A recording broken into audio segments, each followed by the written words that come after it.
بسم اللہ الرحمن الرحیم۔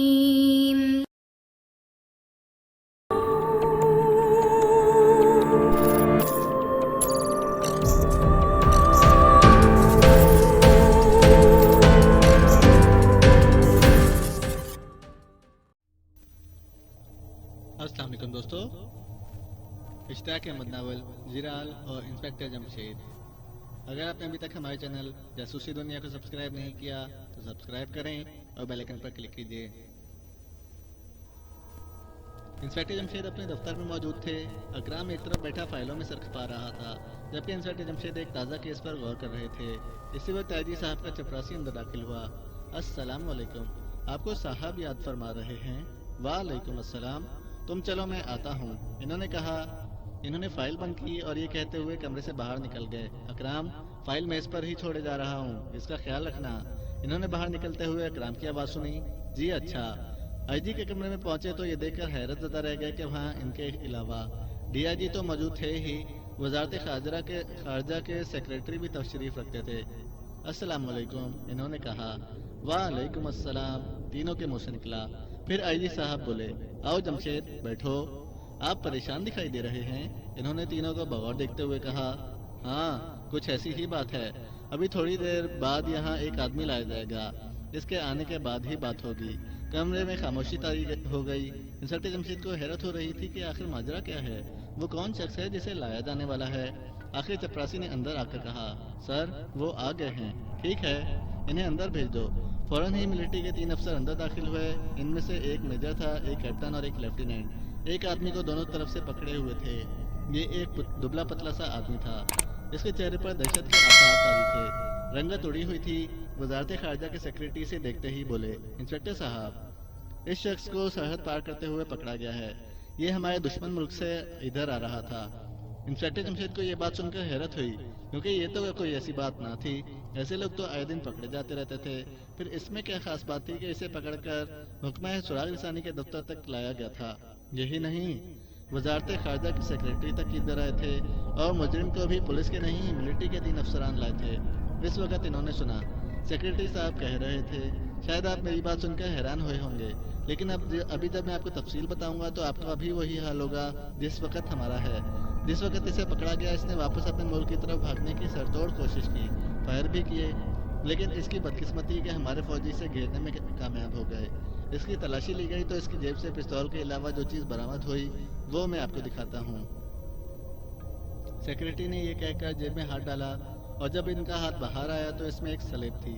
سلیب سونے کی تھی، لیکن انہوں نے آج تک سونے کی سلیب نہیں دیکھی تھی۔ وہ نہ صرف سونے کی تھی بلکہ اس پر ہیرے جڑے ہوئے تھے۔ یہ ہیرے اگرچہ ننھے منھے تھے، پھر بھی یہ بہت قیمتی معلوم ہو رہے تھے۔ یہ سلیب اس کی جیب سے برآمد ہوئی تھی اور اس سے حاصل کرنے کی کوشش کی اور فرار ہونے کی کوشش کی تھی۔ پھر جب اس نے جیب میں ایک کیپسول نکال کر منہ میں رکھنا چاہا تو فوجیوں نے اسے یہ بھی نہ کرنے دیا۔ اس کیپسول میں ایک ایسا زہر موجود ہے جو 1 سیکنڈ کے اندر انسان کا خاتمہ کر دیتا ہے۔ اس کا صاف مطلب یہ ہے کہ اس نے گرفتار ہونے کے بجائے مر جانا پسند کیا۔ یہ کہہ کر سیکریٹری صاحب ایک بار پھر خاموش ہو گئے اور سب سوچ میں ڈوب گئے۔ اگرچہ معاملہ حیرت انگیز تھا، پھر بھی اس قدر نہیں کہ سیکریٹری صاحب خود دوڑے آتے۔ شاید یہی بات ڈی آئی جی صاحب کے ذہن میں بھی آئی، لیکن اس سے پہلے کہ ان میں سے کوئی کچھ کہتا، سیکریٹری صاحب خود ہی بولے، میں جانتا ہوں آپ لوگ کیا سوچ رہے ہیں، ابھی آپ سب کچھ سمجھ جائیں گے۔ یہ کہہ کر انہوں نے نوٹ بک کھولی اور اس میں سے اخبار کا ایک تراشا نکال کر ان کے سامنے رکھ دیا۔ تینوں ایک ساتھ تراشے پر جھکے اور پڑھتے چلے گئے۔ لکھا تھا، عمان 23 جنوری، آج ایک نامعلوم شخص سرحد پار کرتے ہوئے پکڑا گیا۔ اس نے بھاگنے کی جان توڑ کوشش کی لیکن کامیاب نہ ہو سکا، اور جب اس نے دیکھا کہ اب وہ بچ نہیں سکتا تو اس نے اپنی جیب سے ایک کیپسول نکال کر منہ میں رکھ لیا۔ وہ فوراً ہی مر گیا۔ اس کی جیب سے ایک پستول اور ایک سلیب برآمد ہوئی۔ سلیب سونے کی ہے اور اس پر ہیرے جڑے ہوئے ہیں۔ ابھی تک کچھ پتہ نہیں چل سکا کہ وہ کون تھا، کیوں سرحد پار کر رہا تھا اور اس نے جان کیوں دے دی۔ تفتیش جاری ہے۔ اخبار کا یہ تراشا آج سے 6 ماہ پہلے کا تھا، اور آج 6 ماہ بعد ان کے ملک میں ایک ایسا ہی شخص سرحد پار کرتے پکڑا گیا تھا۔ اس نے بھی کیپسول کھا کر خودکشی کرنے کی کوشش کی تھی۔ اس کے پاس سے بھی ایک پستول برآمد ہوا تھا اور جیب سے ایک سلیب بھی ملی تھی، اور معاملہ اب واقعی بہت پراسرار ہو گیا تھا۔ ان کی دلچسپی بہت بڑھ گئی تھی. ان کی نظریں اب انسپکٹر جمشید کی طرف اٹھی ہوئی تھیں. آخر انہوں نے کہا اس شخص کو فی الحال کڑی نگرانی میں رکھا جائے گا, کوئی اس سے ملاقات نہ کرنے پائے. اگر ہم نے اسے کھو دیا تو ہم اندھیرے میں ٹھوکریں ہی مارتے رہ جائیں گے. یہ سلیب فی الحال مجھے دے دیں, میں دیکھوں گا کہ یہ کیا چکر ہے. اسے ساری رات سونے نہ دیا جائے, صبح ہم اس سے اگلوانے کی کوشش کریں گے. وہ کہتے چلے گئے. اس وقت تک جو سب سے زیادہ غور طلب مسئلہ ہے وہ یہ ہے کہ دوسرا آدمی بھی ہمارے دوست ملک میں داخل ہوتے ہوئے پکڑا گیا ہے. کیوں نہ ہم اپنے دوست ملکوں کو خبردار کر دیں. یہ بھی تو ہو سکتا ہے کہ کچھ اور لوگ بھی دوست ملکوں کی سرحد پار کرتے ہوئے پکڑے گئے ہوں یا نظر بچا کر ملک میں داخل ہونے میں کامیاب ہو گئے ہوں. اس صورت میں تو معاملہ بہت خطرناک ہو جاتا ہے. سیکرٹری صاحب بولے, بالکل ٹھیک کہا آپ نے. آپ تمام ملکوں کے انٹیلیجنس سربراہان کو فوراً مطلع کروا دیں. بہرحال جیسے آپ مناسب سمجھیں فرمائیں. ٹھیک ہے, اسے لے جائیں اور کڑے پہرے میں رکھیں, یہ سونے نہ پائے. صبح انسپکٹر صاحب ملٹری ہیڈ کوارٹرز آئیں گے, انہیں اس کے ساتھ ہر قسم کا سلوک کرنے کی اجازت ہوگی. بہت بہتر سر, میجر نے کہا اور تینوں اسے لے کر باہر چلے گئے. اب میں بھی چلتا ہوں. امید ہے آپ اس مسئلے پر پوری سنجیدگی اور ذمہ داری سے غور کریں گے. آپ فکر نہ کریں, انہوں نے بھی اٹھتے ہوئے کہا. انسپکٹر جمشید وہاں سے اپنے کمرے میں آئے تو اکرام نے بتایا محمود, فاروق اور فرزانہ کا فون آیا تھا. وہ بھی چند منٹ بعد پھر فون کریں گے. اچھا, خیر تو ہے؟ معاملہ بہت حیرت انگیز ہے اکرام, افسوس میں کسی کو کچھ بتا نہیں سکتا, انہوں نے کہا. اکرام خاموش ہو گیا. اسی وقت چپراسی نے اندر آ کر بتایا, ایک صاحب ملنے آئے ہیں, اپنا نام بہلول خان بتاتے ہیں. بہلول خان؟ انہوں نے اس سے پہلے کسی شخص کا یہ نام نہیں سنا تھا. وہ کیا چاہتا ہے؟ یہ تو اس نے بتایا نہیں ہے جناب. اگر آپ کہیں تو میں اس سے کہہ دوں کہ آپ کو فرصت نہیں ہے. چپراسی نے موڑ بھانپتے ہوئے کہا. نہیں بھائی, ہمیں اپنی پریشانیوں میں دوسروں کو نظر انداز نہیں کرنا چاہیے. اسے اندر بھیج دو. انسپکٹر جمشید کی مسکراہٹ تھکی تھکی تھی. چپراسی باہر نکل گیا اور ایک شخص لنگڑاتا ہوا اندر داخل ہوا. وہ دائیں ٹانگ پر جھک کر چلتا تھا. ادھیڑ عمر کا آدمی تھا اور اگر لنگڑا نہ رہا ہوتا تو لمبا بھی دکھائی دیتا. مجھے بہلول خان کہتے ہیں. میں نے آپ کا بہت ذکر سنا ہے, اخبارات میں بھی پڑھا ہے, اس لیے آپ تک پہنچا ہوں, ورنہ میں سیدھا پولیس اسٹیشن بھی جا سکتا تھا. کوئی بات نہیں, آپ فرمائیے, بات کیا ہے؟ ایک شخص دن رات مجھے دھمکیاں دیتا رہتا ہے. وہ فون پر کہتا ہے میں تمہیں قتل کر دوں گا. میں اس کی دھمکیاں سن کر سچ مچ یہ سمجھنے لگا ہوں کہ کہیں وہ واقعی مجھے قتل ہی نہ کر دے. دن رات مجھ پر خوف سوار رہنے لگا ہے. میں نہیں جانتا وہ کون ہے, اسی لیے آپ کے پاس آیا ہوں کہ پولیس والے اس شخص کا کھوج شاید ہی لگا سکیں. کوئی بات نہیں, آپ نے اچھا کیا کہ میرے پاس چلے آئے. آپ اپنا نام اور پتہ لکھوا دیں, میں کسی وقت آپ کے گھر آ کر جائزہ لوں گا. اکرام, ان کا نام اور پتہ نوٹ کر لو. جی اچھا. اکرام بولا اور بہلول خان کا نام لکھنے کے بعد اس سے پتہ پوچھنے لگا. پھر بہلول خان اٹھا اور مصافحہ کرنے کے لیے اپنے دونوں ہاتھ انسپکٹر جمشید کی طرف بڑھاتے ہوئے بولا, آپ بہت عظیم انسان ہیں, میں آپ کا بہت بہت شکر گزار ہوں. اس کی ضرورت نہیں. انسپکٹر جمشید مسکرائے اور اس سے ہاتھ ملایا. اس نے زیادہ ہی گرم جوشی کا مظاہرہ کیا اور پھر کمرے سے نکل گیا. انسپکٹر جمشید چند لمحے تک کچھ سوچتے رہے. انہیں کچھ عجیب سا احساس ہو رہا تھا. وہ سمجھ نہیں پا رہے تھے کہ بات کیا ہے, لیکن بات کوئی ضرور تھی. پھر بے خیالی میں انہوں نے کوٹ کی جیب میں ہاتھ ڈالا اور بڑی زور سے اچھلے. اکرام, دوڑو, اس شخص کو پکڑو, وہ جانے نہ پائے. اکرام بوکھلا اٹھا. اتنے میں انسپکٹر جمشید چھلانگے لگاتے ہوئے باہر نکل گئے. اکرام ان کے پیچھے بھاگتا ہوا نکل گیا. اسی وقت فون کی گھنٹی بجنے لگی. ہیلو, چپراسی نے اندر داخل ہو کر ریسیور کان سے لگاتے ہوئے کہا. بابا فضل, میں محمود ہوں.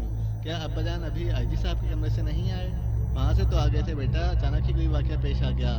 وہ اور اکرام ابھی دوڑتے ہوئے باہر گئے ہیں, بابا فضل نے بتایا. کیا مطلب؟ چند منٹ پہلے کوئی شخص بہلول خان نامی ملنے آیا تھا. مل کر گیا ہی تھا کہ دونوں اس کے پیچھے دوڑے پڑے ہیں. اوہ, وہ کس طرف گئے ہیں میں کچھ کہہ نہیں سکتا. گیٹ پر جا کر یہ بات معلوم کی جا سکتی ہے, تو پھر ذرا معلوم کریں. جی اچھا. آواز آئی. محمود نے جلدی ان دونوں کو صورتحال بتائی اور بولا, فرزانہ تم جلدی سے امی جان کو بتا آؤ, ہم باہر جا رہے ہیں. اچھی بات ہے, فرزانہ نے کہا اور دوڑتی ہوئی چلی گئی. آخر بابا فضل کی آواز سنائی دی. ہیلو بیٹا. گیٹ سے معلوم ہوا کہ بہلول خان ان سے ملنے کے لیے ایک ٹیکسی میں آیا تھا. ٹیکسی نیشنل پارک کی طرف جاتی نظر آئی تھی. انسپکٹر صاحب اب جیپ میں اس کے تعاقب میں گئے ہیں. ساتھ ہی وائرلیس پر تمام پولیس اسٹیشنوں کو یہ ہدایت جاری کر دی گئی ہیں کہ ادھیڑ عمر کا ایک لنگڑا آدمی جہاں کہیں بھی نظر آئے اسے روک لیا جائے. آپ کا بہت بہت شکریہ بابا. محمود نے ریسیور رکھا ہی تھا کہ فرزانہ اندر داخل ہوئی. محمود نے چلا کر کہا, نیشنل پارک کے دوسری طرف جو سڑک جاتی ہے ہمیں اس پر پہنچنا ہے، اگرچہ اس کا امکان نہیں کہ دشمن کی ٹیکسی نظر آ جائے، مگر ہم کوشش ضرور کریں گے۔ میں راستے میں تمہیں حلیہ بتا دوں گا۔ تینوں بدحواسی کے عالم میں نکلتے چلے گئے۔ گھر سے نکلنے کے بعد وہ سڑک پر آ گئے۔ اب وہ بے تحاشا سڑک پر دوڑ رہے تھے۔ ان کی یہ حرکت پاگلوں کی سی تھی۔ بہلول خان دفتر کی عمارت سے بھاگا تھا۔ انسپکٹر جمشید اور اکرام تو خیر اس کے تعاقب میں جیپ میں سوار ہو کر نکلے تھے، مگر وہ تینوں پیدل ہی بھاگ کھڑے ہوئے تھے۔ دراصل انسپکٹر جمشید کے گھر سے چلا جائے تو پہلے نیشنل پارک ہی ان کے راستے میں آتا ہے۔ اس کا مطلب یہ ہے کہ ان کا اس سے سامنا ضرور ہوگا، کیونکہ ابھی اس واقعے کو 1 منٹ ہی تو گزرا تھا۔ ادھر بہلول خان دفتر سے نکلا، ادھر چند سیکنڈ بعد انسپکٹر جمشید اس کے پیچھے روانہ ہوئے، اور عین اس وقت انہوں نے دفتر فون کیا۔ البتہ چپراسی بابا فضل کے گیٹ پر جا کر پتہ کر کے آنے میں ضرور 1 منٹ لگا تھا۔ اس 1 آدھ منٹ کا حساب انہوں نے یہ لگایا تھا کہ اتنی دیر تو دشمن کو صرف نیشنل پارک تک پہنچنے میں ہی لگ جائے گا۔ اب ان کا رخ نیشنل پارک کی طرف تھا، کیونکہ ان کا خیال یہ تھا کہ دشمن اس طرف سے آ رہا ہے۔ سڑک پر سے گزرنے والے لوگ انہیں حیرت زدہ نظروں سے دیکھ رہے تھے۔ انہیں کیا معلوم تھا کہ ان پر کیا آفتاب ٹوٹی ہے۔ تینوں نے دوڑتے ہوئے ادھر ادھر پولیس کی جیپیں گزرتے دیکھیں۔ پولیس حرکت میں آ گئی ہے۔ اب ہمیں بھاگنے کی بجائے اطمینان سے چلنا چاہیے، کیونکہ ہمارے خیال کے مطابق اگر دشمن ادھر آ رہا ہے تو ابھی ہمیں بھاگنے کی کیا ضرورت ہے۔ اس کی بات ان کی سمجھ میں آ گئی اور وہ معمول کے مطابق چلنے لگے۔ ابھی تک انہیں اپنے والد کی جیپ نظر نہیں آئی تھی اور وہ سوچ رہے تھے کہ شاید وہ دوسری طرف نکل گئے ہیں۔ آخر اسی طرح وہ نیشنل پارک تک پہنچ گئے۔ اب تو ان کی مایوسی کی کوئی حد نہ رہی۔ فضول ہے، نہ جانے وہ کون سی سڑک پر مڑ گیا ہوگا، اور چلتی گاڑی میں ایک نظر میں اسے ابا جان تو پہچان بھی سکتے ہیں کیونکہ وہ اسے دیکھ چکے ہیں، محمود نے کہا۔ اس پر فاروق تلملا اٹھا۔ تو پھر یہاں تک آنے کی بھلا کیا ضرورت تھی؟ بس اس خیال سے چلے آئے کہ شاید ہم دشمن کو روک سکتے ہیں، محمود بولا۔ اب تو خود کو روکنے کی کوشش کرو، بھاگتے بھاگتے برا حال ہو گیا ہے، کیوں نہ ہم کچھ دیر پارک میں گزاریں، سانس لے کر چلیں۔ آج میں یہ سوچنے پر مجبور ہو گیا ہوں کہ کبھی کبھی ہم سوچے سمجھے بغیر ہی کوئی کام کر اٹھ بیٹھتے ہیں۔ شکر ہے آج تمہیں اس بات کا احساس تو ہوا، فاروق مسکرایا۔ خدا جانے ابا جان اس کے پیچھے کیوں بھاگے تھے؟ بہلول خان، یہ نام بھی کس قدر عجیب ہے، فرزانہ بولی۔ اگر مل جائے تو اسے کہیں گے کہ اپنا نام کچھ اور رکھ لے، فاروق نے شریر انداز میں کہا۔ لیکن نام رکھنے سے پہلے اسے یہ بھی کہنا ہوگا کہ خود کو گرفتار کرا دے، ورنہ ہم کسی اور نام کے شخص کو کیسے گرفتار کر سکیں گے؟ میرا خیال ہے ہم فضول باتیں لے بیٹھے ہیں۔ فرزانہ نے برا سا منہ بنایا۔ چلو تو وہ باتیں لے بیٹھتے ہیں جو تمہارے خیال میں فضول نہیں ہیں۔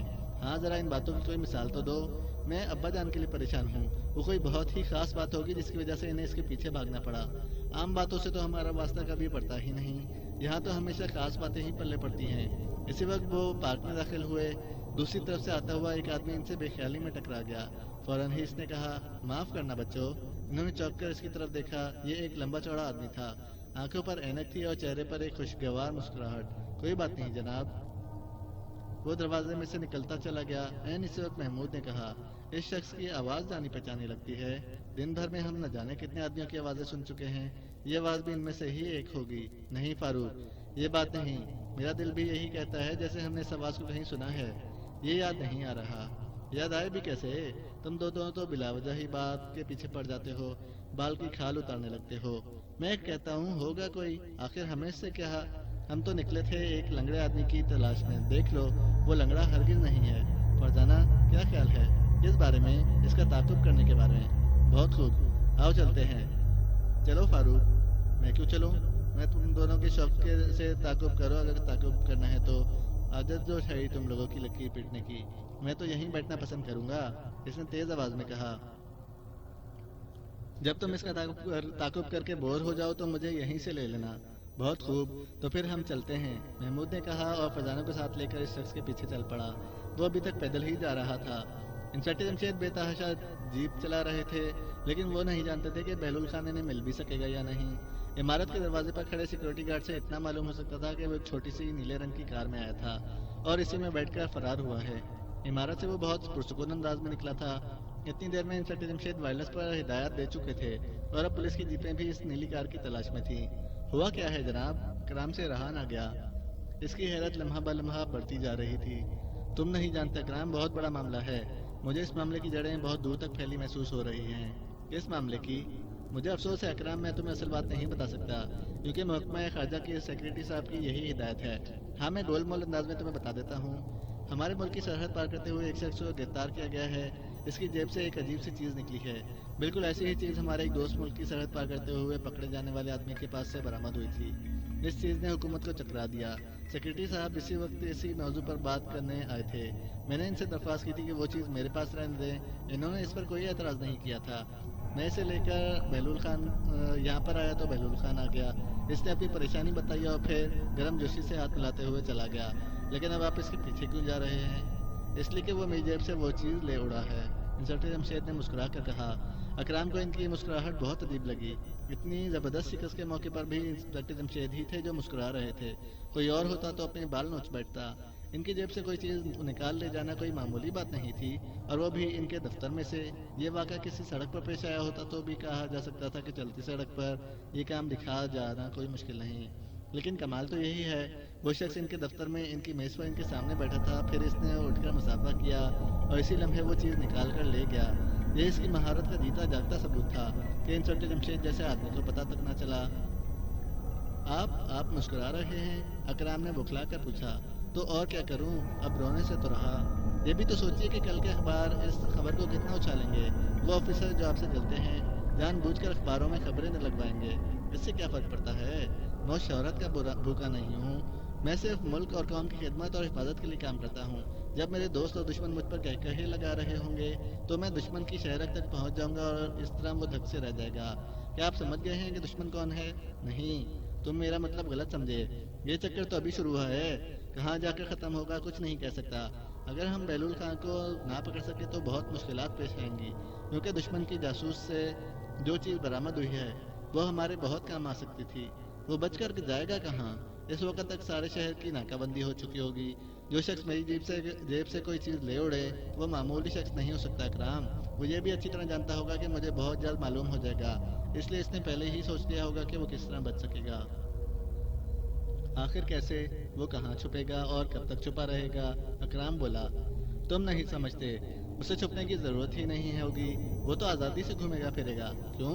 کیا اسے پکڑے جانے کا کوئی خوف نہیں ہے؟ بات دراصل یہ ہے کہ وہ جو کوئی بھی تھا میک اپ میں تھا. کار میں بیٹھتے ہی اس نے میک اپ اتار دیا ہوگا اور پھر کسی جگہ اس کار سے بھی اتر گیا ہوگا. لیکن کیا کار بھی اس کی اپنی نہیں تھی؟ میرا تو یہی خیال ہے. اس نے کار ضرور کرائے کی لی ہوگی. اکرام کا منہ اچانک کھلا کر کھلا رہ گیا. اسی وقت جیپ کو بریک لگا. اس نے چونک کر سامنے دیکھا.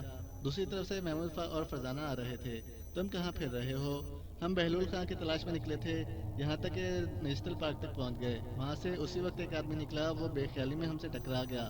اس نے معاف کرنا بچوں کہا اور نکل گیا. میرا اور فرزانہ کا خیال ہے کہ ہم نے یہ آواز کہیں سنی ہے. کہاں سنی ہے یاد نہیں آ رہا. اس شخص کا چہرہ بھی بالکل انجانا ہے. اس کے باوجود ہمارے دل پکار پکار کر کہہ رہے ہیں کہ اس شخص سے ہمارا واسطہ پڑ چکا ہے اور ہم اس کی آواز بھی سن چکے ہیں. اب ہم اسی کا پیچھا کر رہے ہیں. کیا مطلب؟ وہ دیکھیے، وہ جا رہا ہے. آپ تو ادھر سے ہی آئے ہیں؟ اوہ اچھا، آؤ جیپ میں بیٹھ جاؤ. میں اسے ایک نظر دیکھ لوں، بلکہ کوشش کروں گا کہ بات بھی کروں تاکہ میں بھی آواز سن لوں. دونوں جیپ کے پچھلے حصے میں بیٹھ کر بینچوں میں بیٹھ گئے. انسپکٹر جمشید نے جیپ موڑی اور اس آدمی کی طرف چل پڑے. اور فاروق کہاں ہے؟ نیشنل پارک میں. وہ ہمارے ساتھ نہیں آیا. اس کا خیال تھا ہمیں وہم ہو گیا ہے. اوہ، اس کا مطلب ہے کہ اسے آواز جانی پہچانی محسوس نہیں ہوئی تھی. پھر تو یہ بھی ہو سکتا ہے کہ تم دونوں کو وہم ہی ہوا ہو. لیکن ابا جان، بعض اوقات وہ شرارتاً بھی تو اڑ جاتا ہے، فرزانہ نے کہا. ہاں یہ تو ہے. اسی وقت وہ اس شخص کے قریب پہنچ گئے اور آگے نکلتے چلے گئے. پھر انسپکٹر جمشید نے بریک لگا دی اور آئینے میں اس شخص کو قریب آتے ہوئے دیکھتے ہی رہے. پھر جو ہی اس کا چہرہ صاف نظر آیا وہ چونک اٹھے. ان کی نظر فوراً اس کی چال پر گئی، لیکن وہ لنگڑا نہیں تھا. اور پھر انسپکٹر جمشید کے ذہن میں بجلی سی چمکی. وہ چلائے. اکرام اترو، یہ بہلول خان ہی ہے. نزدیک آتا ہوا آدمی بکھلا اٹھا. چشمے زدن میں اس نے انسپکٹر جمشید اور اکرام کو چھلانگ لگاتے دیکھا اور پھر اس نے کوئی چیز ان کی طرف اچھال دی. فوراً ہی ایک بھیانک دھماکہ ہوا اور ہر طرف دھواں سا پھیل گیا.